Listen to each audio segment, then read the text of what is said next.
Okay, so for this assignment, I'm providing you with this entire men's outfit that is dressed and has materials applied. When you open it, you will have hopefully just one snapshot, so you will dress it with the snapshot. If you don't already have the men's size 34 loaded in your library, you can download it from the Google Drive. Or it should hopefully load when you open the garment up. So all we're going to do today is add in some details and talk about different ways to make components of the garment look realistic.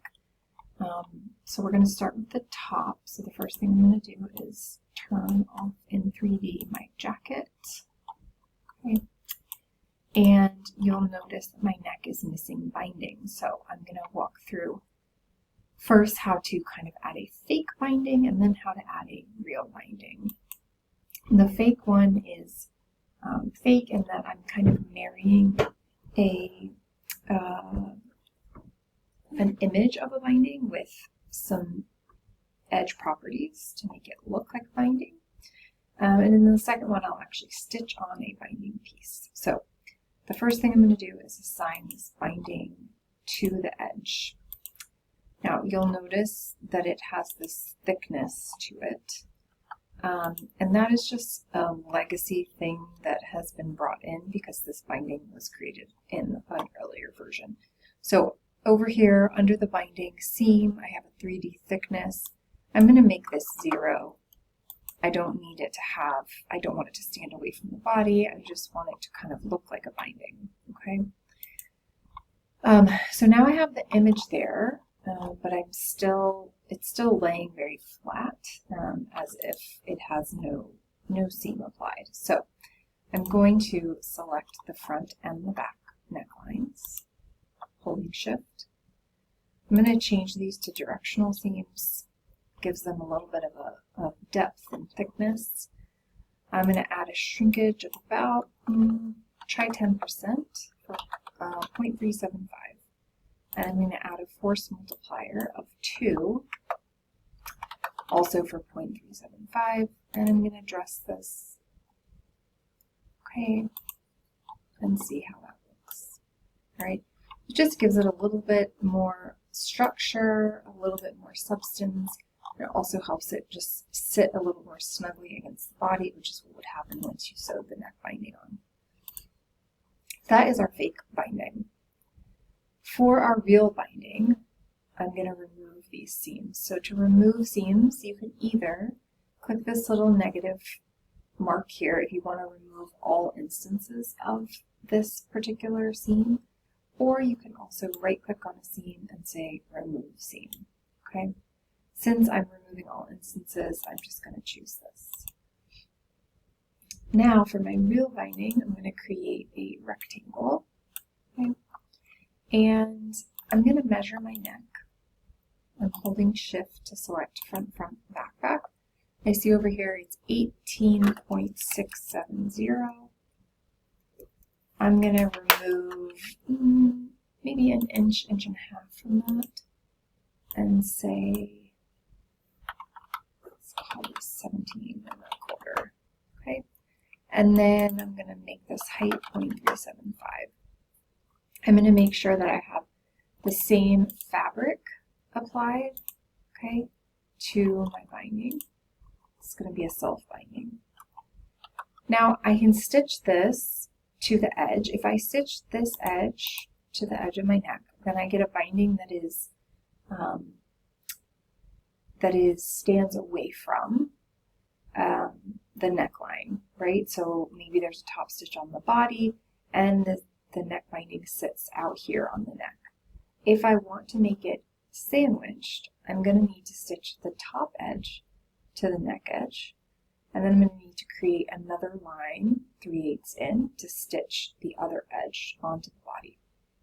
So I'm going to select my front and my back necklines, and I'm going to choose this option in the right hand menu that says Clone Edges by Offset.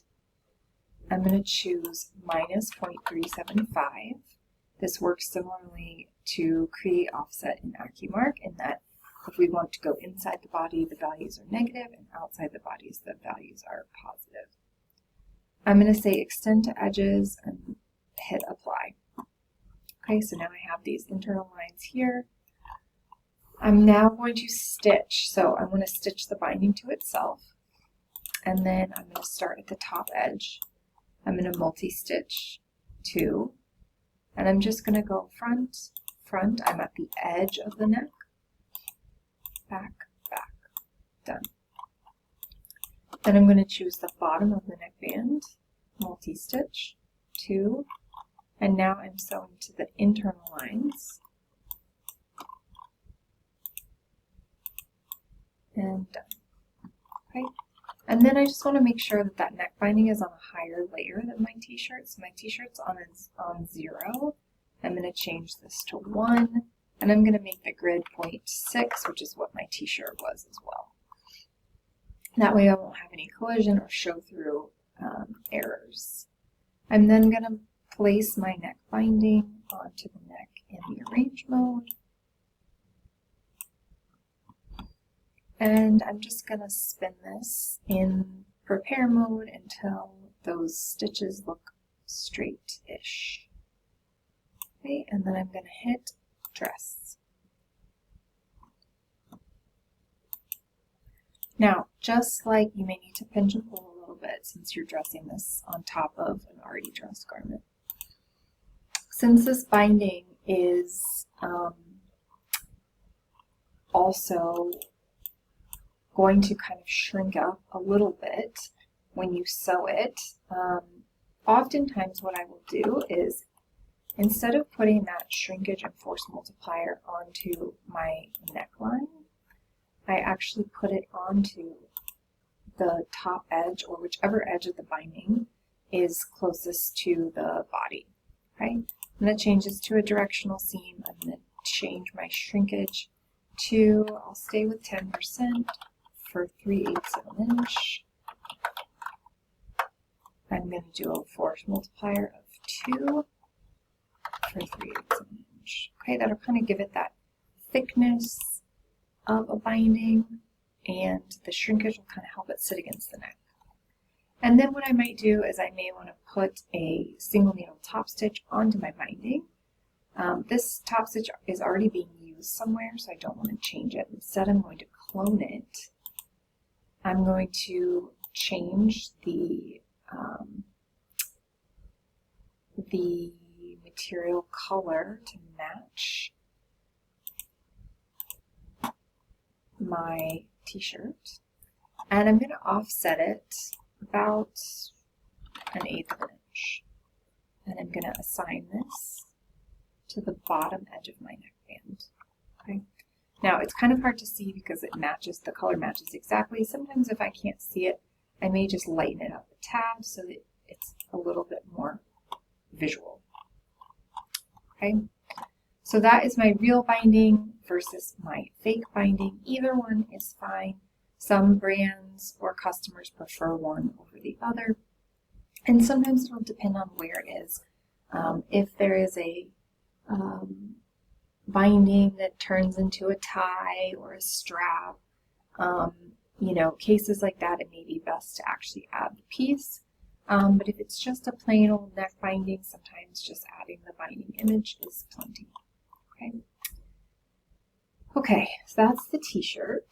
Moving on to the pants. So on the pants, what we're going to do is we're going to add slash pockets at the side seams. And then we're going to add a draw cord to the waistband. So for the slash pockets,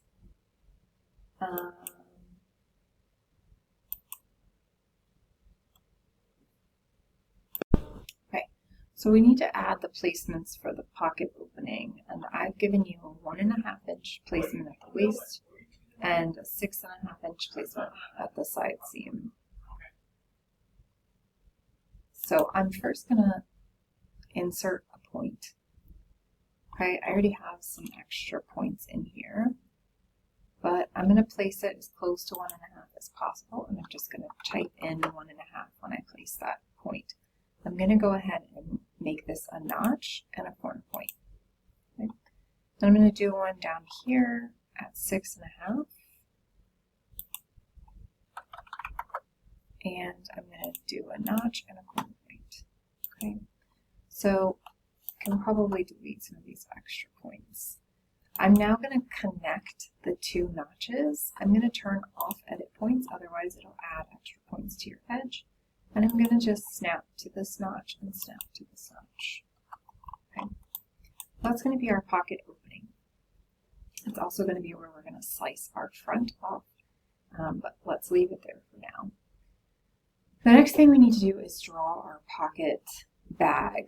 I gave an image on the handout for how that pocket bag should sort of look. You can use your best judgment as to how wide you want that pocket opening to be and how tall you want it to be. Okay, so I'm just going to come in here. You can always tweak these curves after the fact. Okay, I'm going to just make a little curve here. I'm going to make a little curve here. And then I'm going to connect below the pocket opening, so there's a little bit that's being sewn into the sides. Okay, just a little. Okay. And then you can always come in here with your handles and adjust these curves, move these points, whatever you feel like you need to do. Okay. Alright, let's see.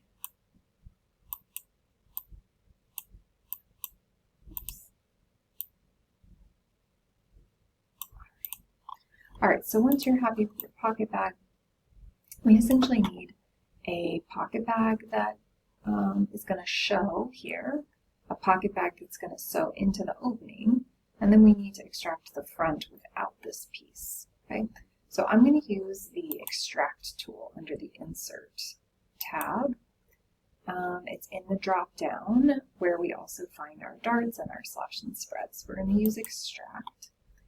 And first I'll extract this piece. Okay, you just double click it, and that is my top pocket bag. Next, I'm going to extract this piece plus this piece. So you first select both, then you can click a third time, 1, 2, click a third time, and you get this full bag. So this is our bottom pocket bag, this is our front pocket bag. Okay, and now for my front, I can either extract the whole front or I can use this pocket opening to slice it. Okay, and then I can just delete this piece. Okay, and just make sure you delete it on both sides. The delete function is not going to work symmetrically. Okay, so now I need to sew my pocket bags to my pant. Okay, so I am going to sew this opening to this pocket opening and flip it. I can sew this edge of the pocket to my outseam. I need to use flip and match and slide, okay? And then I'm going to sew this edge of the pocket to this edge of the pocket. You're going to have to flip it. I can sew this top of the pocket to this top of the pocket. I have that corner point there so I don't have to match and slide. And then finally I'm going to sew this edge here to this front. This I do need to flip, match, and slide, okay, because my front doesn't have a corner point here. And then the last thing I need to do is that I've just removed some stitches from my outseam, right? So my outseam used to be stitched to the whole front, but now I've sliced off this piece. So I need to restitch my outseam. So I'm actually going to delete this one. And I'm going to do a multi-stitch from the back outseam to, and I'm going to select just the top part of this pocket and then the outside of my pant. Okay, and then I need to do my layers. So let's see, my pant is at 2.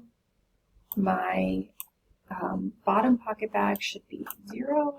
My top pocket bag should be 1. Okay, and then I need to make these symmetrical pieces. So I'm going to do symmetry X